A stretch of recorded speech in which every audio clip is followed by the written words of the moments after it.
Hello and welcome to the management classes. आज इस video में हम लोग इंटरनेशनल ट्रेड को देखेंगे कि इंटरनेशनल ट्रेड क्या होता है, क्या उसकी मीनिंग है, क्या नेचर है, क्या स्कोप है और क्या इंपॉर्टेंस होती है। सबसे पहले हम उसकी मीनिंग की बात करें कि इंटरनेशनल ट्रेड का मीनिंग क्या है। ये दरअसल वीडियो डिमांड में आई थी कि सर इसका नेचर स्कोप वगैरह बता दीजिए, तो मैंने सोचा क्योंकि इस पर हम पहले भी एक वीडियो बता चुके हैं, लेकिन उसमें हमने सिर्फ इंटरनेशनल ट्रेड की बात की थी, नेचर और स्कोप की वगैरह की बात हमने नहीं की थी।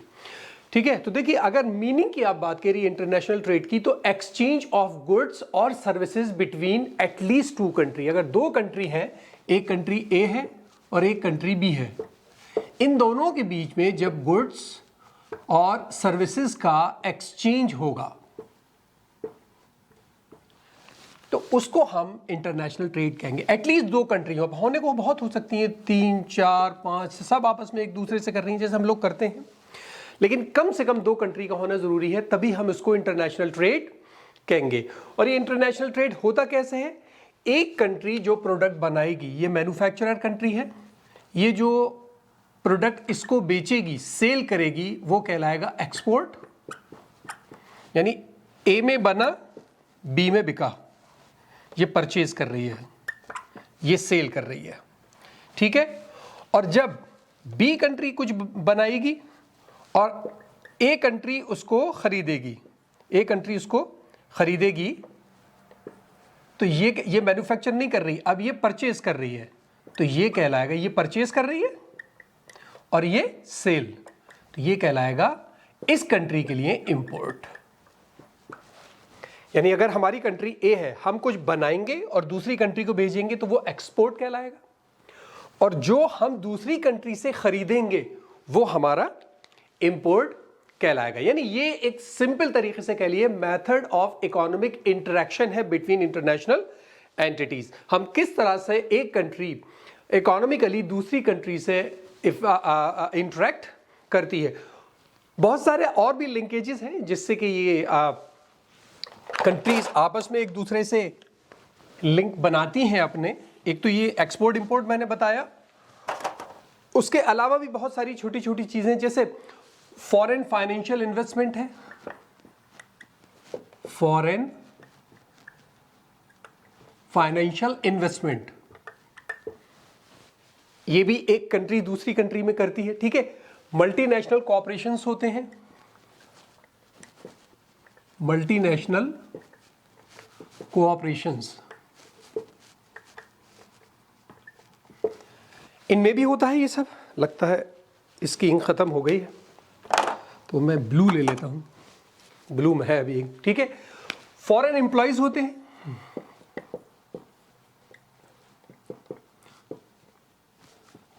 अब मैं इंडियन हूं लेकिन ये सऊदी अरब में काम कर रहा हूं, तो ये एक इंटरनेशनल ट्रेड का ही एक पार्ट है, ठीक है। तो ये जो ग्रोथ होती है, यानी ग्रोथ इन दिस फॉर्म, किसी भी इस फॉर्म में, एक्सपोर्ट इंपोर्ट या इसमें फॉर्म में, of economic linkages is known as globalisation. इसमें एक्सपोर्ट और इंपोर्ट भी होते हैं, एक्सपोर्ट और इंपोर्ट। ये कोई भी लिंकेज जब एक कंट्री से दूसरी कंट्री में होता है तो उसको हम कहते हैं ग्लोबलाइजेशन। यही ग्लोबलाइजेशन है, यानी एक कंट्री का दूसरी कंट्री से इंटरेक्शन होना, किसी भी फॉर्म में हो।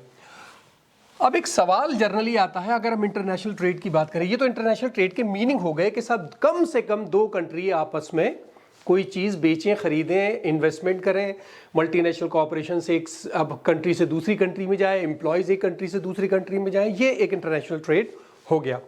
अब एक सवाल आता है कि व्हाई डज इंटरनेशनल ट्रेड अकर। ये जनरली सवाल भी आ जाता है कि व्हाई डज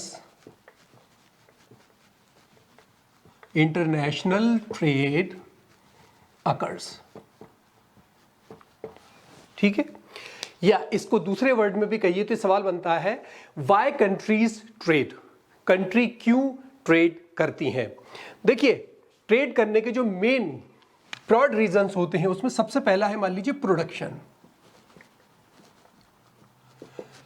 प्रोडक्शन मींस यहां पर difference in cost of production.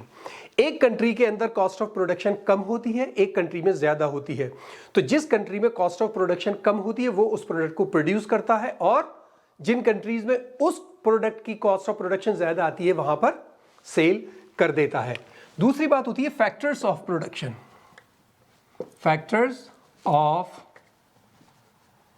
Production, land, labour, capital, raw material, ये हर कंट्री में अलग अलग होते हैं। एक कंट्री में कुछ फैक्टर्स अवेलेबल हैं, किसी कंट्री में कुछ फैक्टर अवेलेबल हैं।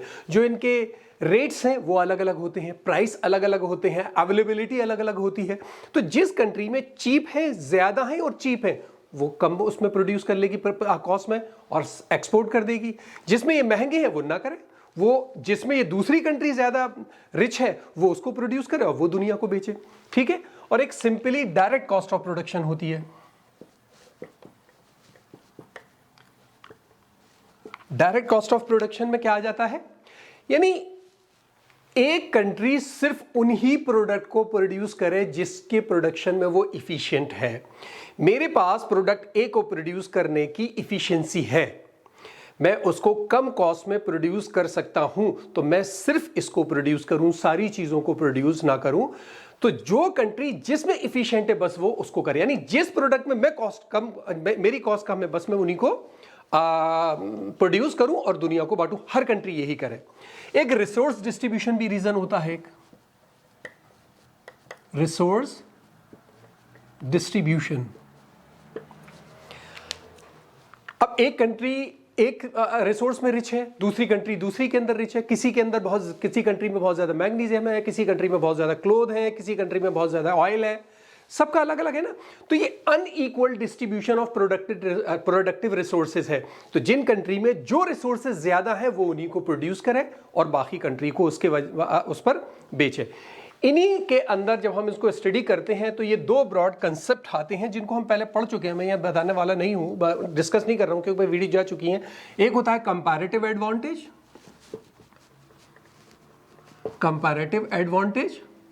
और एक होता है एब्सोल्यूट एडवांटेज।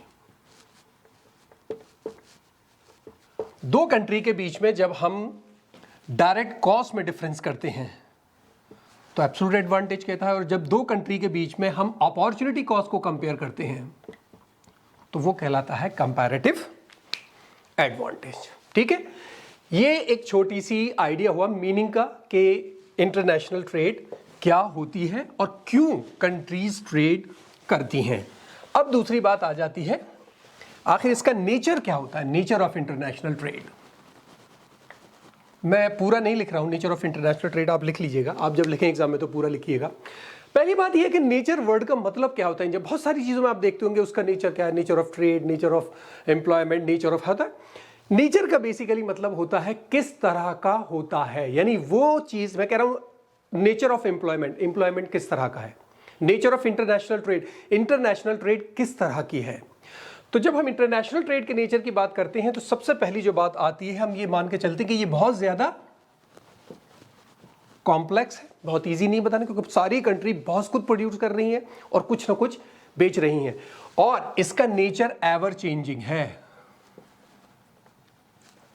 एवर चेंजिंग का क्या मतलब है, देखिए इंटरनेशनल ट्रेड बहुत सारी चीजों से इंफ्लुएंस होती है, तो वो जिस चीज से इंफ्लुएंस होगी वही इंटरनेशनल ट्रेड का नेचर हो जाता है। जैसे जब वो इकोनॉमिक कंडीशन से इंफ्लुएंस होती है तो इकोनॉमिक नेचर होता है, पॉलिटिकल स्टेबिलिटी से इंफ्लुएंस होती है तो पॉलिटिकल नेचर होता है, कल्चरल डिफरेंसेस की वजह से अफेक्ट करती है, इंफ्लुएंस होती है जब इंटरनेशनल ट्रेड, तो हम उसको कल्चरल डिफरेंसेस की वजह से कहते हैं। जर्नली टेक्नोलॉजी की वजह से बहुत ज्यादा होती है, और जब ये डिफरेंसेस दो कंट्री के बीच में टेक्नोलॉजी की वजह से हो तो हम ये मान के चलते हैं कि यहाँ पर नेचर ऑफ इंटरनेशनल ट्रेड जो है वो टेक्नोलॉजिकल एडवांसमेंट या टेक्नोलॉजिकल डिफरेंसेस हैं। और जब भी कोई आदमी, जो भी कोई, हम लोग जब इसको स्टडी करें, यानी हम जब भी किसी बिजनेस को ऑपरेट करें इंटरनेशनली, तो हमें इन पॉइंट्स का ज्यादा से ज्यादा ध्यान रखना पड़ेगा, क्योंकि हम ये मानकर चलते हैं कि हर कंट्री अपनी स्ट्रेटेजी को इस तरह से बनाना चाहती है कि वो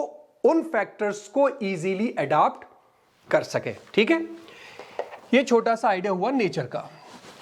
अब एक छोटा सा आइडिया लें स्कोप का। Scope of international trade. फिर मैं कह रहा हूं, मैं डिटेल नहीं लिख रहा हूं, आप लिखिएगा। मतलब क्या है स्कोप का? स्कोप का मतलब इसमें क्या क्या चीजें आती हैं। किसी भी चीज का जब आप स्कोप की बात करेंगे तो ये इसका कवरेज कितना है, क्या क्या चीजें कवर करता है ये टॉपिक, वो उसका स्कोप होता है।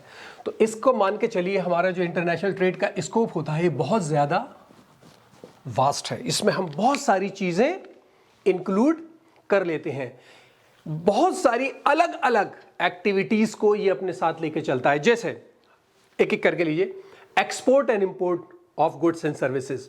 गुड्स एंड सर्विसेज का जो एक्सपोर्ट या इंपोर्ट होता है वो स्कोप है इंटरनेशनल ट्रेड का।